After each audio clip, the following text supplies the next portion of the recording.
मुल्क की आजादी के लिए मैं गिरफ्तार होने के लिए तैयार हूँ। इमरान खान ने सारे शको शुबहात को उखाड़ फेंका। हरिपुर में तहरीक इंसाफ के जलसे से खिताब करते हुए कहा कि अब वक्त आ गया है कि पाकिस्तान को हकीकी तरह से आजाद किया जाए। पाकिस्तान के फैसले पाकिस्तान में होने चाहिए। हमें आगे से कोई किसी और की जंग में शिरकत ना कराए। ये मैं कभी इस मुल्क में नहीं होने दूंगा।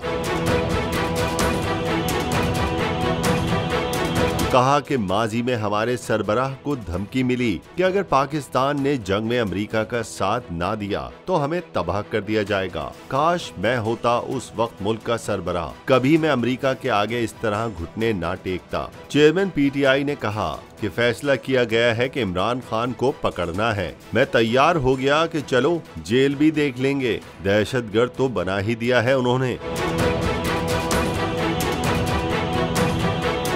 इमरान खान ने कहा कि हमारा एक पीटीआई का एक ऐसा इंसान जो अमेरिका में असिस्टेंट प्रोफेसर था, अच्छे खासे पैसे बना रहा था, लेकिन उसने मुल्क की खिदमत के लिए वो सब छोड़ा और पीटीआई को चुना। लेकिन मैंने इस पर कुछ बोला तो मुझ पर दहशतगर्दी का इल्जाम लगा दिया।